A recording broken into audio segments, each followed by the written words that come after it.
بسم اللہ الرحمن الرحیم عن عائشة ام المؤمنین رضی اللہ تعالی عنہا قالت اول ما بدأ به رسول اللہ صلی اللہ علیہ وسلم من الوحی الرؤیا الصالحة في النوم فكان لا يرى رؤيا إلا جاءت مثل فلق الصبح ثم حبب إليه الخلاء وكان يخلو بغار حراء فيتحنس فيه وهو التعبد الليالي ذوات العدد قبل أن ينزع إلى أهله ويتزود لذلك ثم يرجع إلى خديجة فيتزود لمثلها حتى جاءه الحق وهو في غار حراء فجاءه الملك فقال اقرأ قال ما أنا بقارئ قال فأخذني فغطني حتى بلغ مني الجهد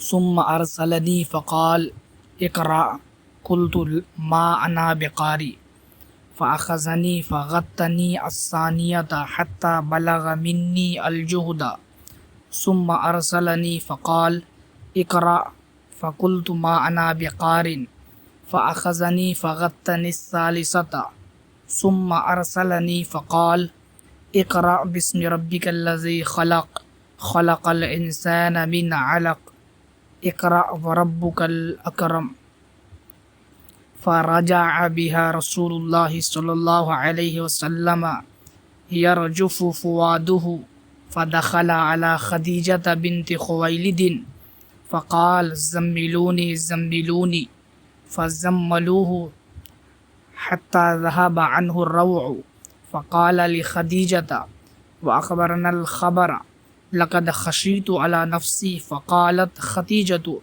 كلا والله ما يخزيك الله أبدا إنك لتصل الرحب وتحمل الكل وتكسب المعدوم وتكرئ الضيف وتعين على نوائب الحق فانطلقت به خديجة حتى أتت به ورقة بن نوفل بن أسد بن عبد العزى ابن عم خديجة وكان امرأ قد تنصر في الجاهلية وكان يكتب الكتاب العبرانية فيكتب من الإنجيل بالعبرانية ما شاء الله أن يكتب وكان شيخا كبيرا قد عمي فقالت له خديجة يا ابن عم اسمع من ابن أخيك فقال له ورقة يا ابن أخي ماذا ترى فأخبره رسول الله صلى الله عليه وسلم خبر ما رأى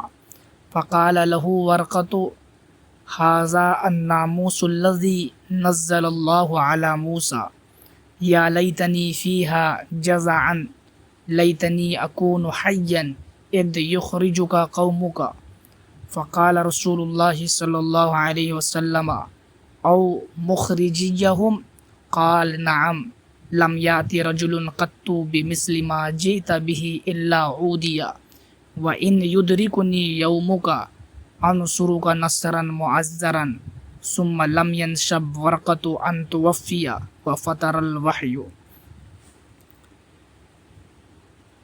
ام المومنین حضرت عائشہ صدیقہ سے مروی ہے، وہ فرماتی ہیں کہ سب سے پہلے رسول پاک صلی اللہ علیہ وسلم کے پاس جو وحی آئی وہ نیند میں اچھے اچھے خواب تھے، تو آپ جو بھی خواب دیکھتے وہ صبح کے اجالے کی طرح ظاہر ہوتا، یعنی اس کی تعبیر بالکل صاف صاف سامنے آتی۔ پھر حضور کو تنہائی میں رہنا پسند آنے لگا، اس لیے آپ غار حرا میں خلوت میں چلے جاتے۔ اپنے گھر والوں کے پاس واپس آنے سے پہلے چند دنوں تک وہاں ٹھہر کر راتوں میں عبادت کرتے تھے، اور اس کے لیے آپ کچھ توشہ بھی لے جایا کرتے تھے۔ پھر پلٹ کر حضرت خدیجہ رضی اللہ تعالی عنہا کے پاس آتے اور اسی کے مثل توشہ لیتے، یہاں تک کہ آپ کے پاس حق آ گیا اور آپ اس وقت غار حرا میں تشریف فرما تھے، تو ایک فرشتہ جبرائیل امین آئے اور کہا پڑھیے، تو نبی پاک صلی اللہ علیہ وسلم نے فرمایا کہ میں نے کہا میں نہیں پڑھتا۔ حضور نے فرمایا پھر اس فرشتہ نے مجھے پکڑا اور خوب زور سے دبوچا، یہاں تک کہ مجھے تھوڑی مشقت محسوس ہوئی۔ پھر مجھے چھوڑ دیا اور کہا پڑھیے۔ میں نے کہا میں نہیں پڑھتا، تو پھر دوسری مرتبہ پکڑ کر دبوچا، یہاں تک کہ مجھے پھر مشقت محسوس ہوئی۔ یوں ہی تیسری مرتبہ ہوا، پھر کہا پڑھیے اپنے رب کے نام سے جس نے پیدا کیا انسان کو بستہ خون سے، پڑھیے آپ کا رب تو بڑا کریم ہے۔ حضور اکرم صلی اللہ علیہ وسلم اس وحی کے ساتھ لوٹے تو آپ کا دل وحی کی شدت سے کانپ رہا تھا۔ پھر آپ حضرت خدیجہ بنت خویلد کے پاس تشریف لے گئے اور فرمایا مجھے کمبل اڑھاؤ، مجھے کمبل اڑھاؤ۔ تو مصطفیٰ کریم صلی اللہ علیہ وسلم کو ایک لحاف اڑھا دیا، یہاں تک کہ آپ کی کپ کپی ختم ہو گئی۔ پھر حضور اکرم صلی اللہ علیہ وسلم نے حضرت خدیجہ کو سارا ماجرا سناتے ہوئے ارشاد فرمایا کہ مجھے اپنے اوپر خوف ہے کہ کیا ہونے والا ہے۔ تو حضرت خدیجہ کہتی ہیں یا رسول اللہ، آپ ہرگز خوف نہ کریں، قسم خدا کی اللہ آپ کو کبھی غم زدہ نہیں کرے گا، کیونکہ آپ تو لوگوں کے رشتے جوڑتے ہیں، آپ مشقت برداشت کرتے ہیں، آپ مال کما کر غربا مساکین پر خرچ کرتے ہیں، مہمانوں کی ضیافت کرتے ہیں، اور آپ حق کی راہ میں جو مصائب و آلام آتے ہیں اس پر مدد کرتے ہیں۔ پھر حضرت خدیجہ نبی کریم صلی اللہ علیہ وسلم کو لے کر حضرت ورقہ بن نوفل بن اسد بن عبد العزیٰ کے پاس گئیں، جو حضرت خدیجہ کی چچا زاد بھائی تھے۔ ورقہ ایک ایسے شخص تھے جو زمانے جاہلیت میں نصرانی ہو گئے تھے اور عبرانی زبان میں کتابیں لکھتے تھے، اور انجیل کو عبرانی زبان میں لکھتے تھے جتنا اللہ چاہتا، اور وہ بوڑھے ہو گئے تھے کہ ان کی بینائی ختم ہو گئی تھی۔ تو حضرت خدیجہ نے کہا اے میرے چچا زاد بھائی، ذرا اپنے بھتیجے سے کچھ باتیں سن لیجئے۔ ورقہ نے حضور سے کہا اے بھتیجے، آپ نے کیا دیکھا ہے؟ تو نبی کریم صلی اللہ علیہ وسلم نے وہ ساری باتیں ان کو بتا دیں جو غار حرا میں پیش آئی تھیں۔ حضرت ورقہ نے کہا تو وہ فرشتہ ہے، اللہ نے اس فرشتے کو حضرت موسیٰ پر بھی اتارا تھا، کاش میں تمہاری نبوت کے زمانے میں موجود رہتا، کاش میں اس وقت زندہ ہوتا جب تمہاری قوم تمہیں نکالے گی۔ تو حضور اکرم صلی اللہ علیہ وسلم نے پوچھا کیا میری قوم مجھے نکال دے گی؟ تو ورقہ نے کہا ہاں، جب بھی کوئی شخص ایسی بات لے کر آیا جیسی تم لے کر آئے ہو تو اس سے ضرور دشمنی کی گئی۔ ورقہ نے کہا اگر میں تمہارا زمانہ پاؤں جب تم اعلان نبوت کرو تو میں تمہاری بھرپور مدد کروں گا۔ پھر چند ہی دنوں کے بعد جناب ورقہ بن نوفل کی وفات ہو گئی اور وحی کا سلسلہ کچھ دنوں کے لیے رک گیا۔ اس کی مختصر تشریح یوں ہے کہ سب سے پہلے اچھے اچھے خواب آئے، پھر فرشتہ آیا، اس طرح سے آہستہ آہستہ وحی کی ابتدا ہوئی۔ یہ اس لیے تھا کہ نبی پاک صلی اللہ علیہ وسلم وحی سے مانوس ہو جائیں۔ اگر یک بارگی فرشتہ آ جاتا تو ہو سکتا ہے کہ تقاضۂ بشری حضور پر بہت زیادہ وحشت طاری ہو جاتی، اس لیے شروعات میں حضور کو اچھے اچھے خواب دکھائے گئے۔ اس لیے کہا گیا کہ پیغمبروں کا خواب بھی وحی الہی ہوتا ہے، ہمارے خواب کی طرح نہیں، کیونکہ نبی پاک صلی اللہ علیہ وسلم ارشاد فرماتے ہیں ان عینی تنامان ولا ینام قلبی، کہ میری آنکھیں سوتی ہیں اور میرا دل سوتا نہیں ہے۔ اس لیے نیند سے نبی پاک صلی اللہ علیہ وسلم کا وضو نہیں ٹوٹتا، اور ہمارا وضو ٹوٹ جاتا ہے تو حضور کی نیند اور ان کا خواب بھی عام لوگوں کی نیند اور خواب جیسی نہیں۔ من الوحی کی قید اس لیے لگائی کہ معلوم ہو جائے کہ خواب بھی وحی کی اقسام میں سے ہے۔ حضرت ابن عباس رضی اللہ تعالی عنہما نے فرمایا رؤیا الانبیاء علیہم السلام وحی، انبیاء کرام کے خواب بھی وحی ہیں۔ ان رویائے صادقہ کی مدت 6 ماہ تھی۔ سچے خواب دیکھنا، غیبی آواز سننا، روشنی دیکھنا، یہ سب قوائے بشری کو غیبی باتوں سے مانوس کرنے اور ان کے تحمل کی تمرین کے لیے تھا کہ جب اچانک فرشتہ آ جائے تو قوائے بشری جواب نہ دے جائے۔ غار حرا مکہ مکرمہ سے تقریباً 3 میل کے فاصلے پر تھا۔ اب یہ مکہ کی آبادی سے متصل ہے اور بہت بڑی پہاڑی ہے جسے جبل رحمت یا جبل نور بھی کہا جاتا ہے۔ حدیث میں لفظ تحنس جس کا معنی بیان کرتے ہوئے راوی نے کہا کہ وَهُوَ التَّعَبُّدُ، اس کو محدثین کی اصطلاح میں ادراج کہتے ہیں، یعنی متن حدیث کے کسی مشکل لفظ کی تشریح کر دی جائے، الگ سے اس لفظ کا معنی بتا دیا جائے۔ حضور غار حرا میں کون سے عبادت کرتے تھے؟ کہا جاتا ہے کہ وہ حضرت ابراہیم، حضرت موسیٰ، حضرت عیسیٰ کی شریعت کے مطابق عبادت کرتے تھے۔ اس سلسلے میں بہت اقوال ہیں کہ حضور وہاں اس لیے عبادت کرتے تھے کہ اس وقت تک نماز فرض نہیں ہوئی تھی۔ غار حرا میں حضور کس شریعت کے مطابق عبادت کرتے تھے، اس بارے میں 8 اقوال ہیں، لیکن احناف کا مختار یہ ہے کہ کسی سابقہ شریعت کے پابند نہ تھے۔ کشف صادق سے آپ کے نزدیک جو طریقہ ثابت ہوا اسی طرح آپ عبادت فرماتے۔ یہ دوسری بات ہے کہ اس عبادت کو شریعت ابراہیمی یا کسی اور نبی کی شریعت کے ساتھ مطابقت رہی، اس لیے کہ ثابت ہے کہ آپ قبل بعثت بھی نبی تھے، کبھی کسی نبی کی امتی نہ رہے، اس لیے کسی نبی کی متابعت کا سوال ہی نہیں، مگر دوسری روایت میں یتحنف وارد ہے۔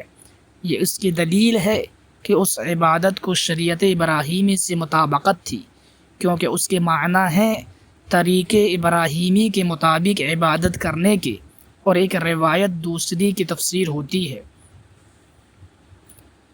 یوں ہی حدیث مبارکہ میں یتزودو کا لفظ اس سے یہ سمجھا گیا کہ توشہ سفر لے جانا یہ نبی پاک صلی اللہ علیہ وسلم کی سنت ہے، اور اللہ پر توکل کے منافی بھی نہیں کہ اللہ پر توکل کا مطلب یہ نہیں کہ ہاتھ پر ہاتھ رکھ کر بیٹھ جائیں، بلکہ خود بھی عمل کرے، خود اسباب بھی فراہم کرے۔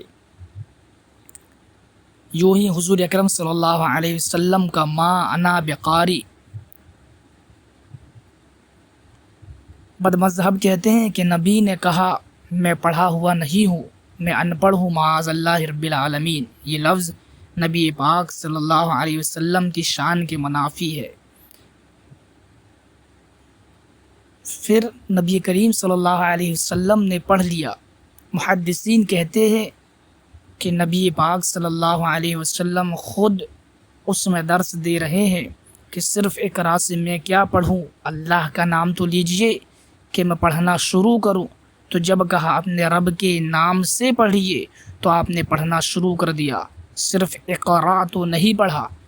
اس کا مطلب یہی ہوا کہ اس میں ایک طریقے کی تعظیم تھی کہ اللہ کا نام لو تو میں پڑھنا شروع کروں۔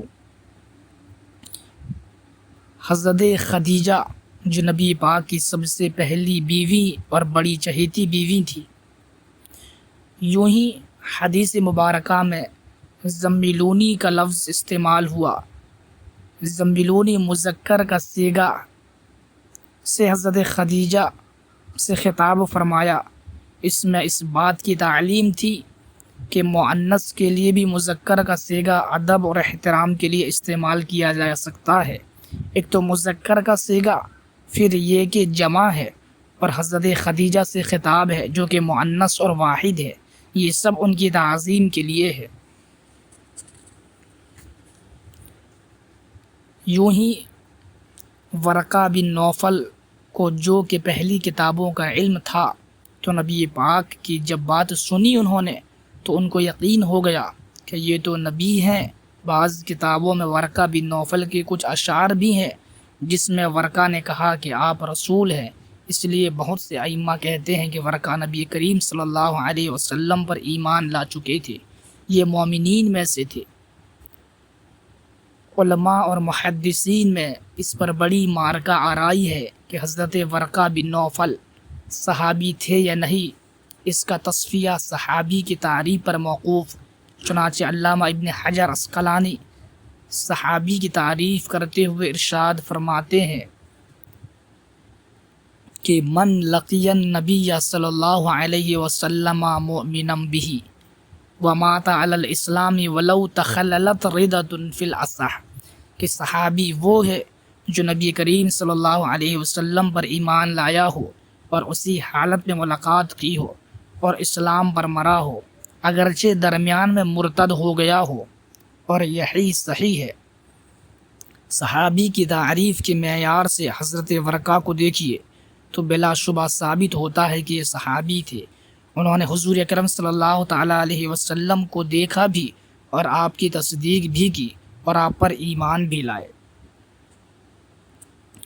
جب حضرت خدیجہ رسول اقدس صلی اللہ علیہ وسلم کو لے کر ورقہ کے پاس گئی اور غار حرا کا سارا واقعہ سنایا تو ابتدائی وحی کے حالات کو سننے کے بعد ورقہ نے کہا، آپ کو بشارت ہو، بشارت ہو، میں اس بات کی گواہی دیتا ہوں کہ آپ وحی نبی ہیں جن کی ابن مریم نے بشارت دی تھی، اور آپ موسیٰ علیہ السلام کے ناموس کے مثل ہیں، اور بلا شبہ آپ نبی مرسل ہیں۔ کچھ دنوں کے بعد آپ کو جہاد کا حکم ہوگا، اگر میں اس وقت تک رہا تو آپ کے ساتھ رہ کر ضرور جہاد کروں گا۔ ان کی وفات کے بعد رسول اللہ نے فرمایا، میں نے ورقہ کو جنت میں ریشمی لباس میں دیکھا، اس لیے کہ وہ مجھ پر ایمان لایا اور میری تصدیق کی تھی۔ جب حضور اقدس صلی اللہ علیہ وسلم نے اس کی تصدیق فرما دی کہ ورقہ مومن تھے، مومن مرے، تو اس میں کوئی شک نہیں رہنا چاہیے کہ ورقہ صحابی تھے۔ اس روایت کے بارے میں بیہقی نے کہا کہ یہ منقطع ہے، مگر سب کو معلوم ہے کہ ہمارے ائمہ اور جمہور کے نزدیک منقطع حدیث کے راوی اگر ثقہ ہیں تو وہ لائق حجت ہے۔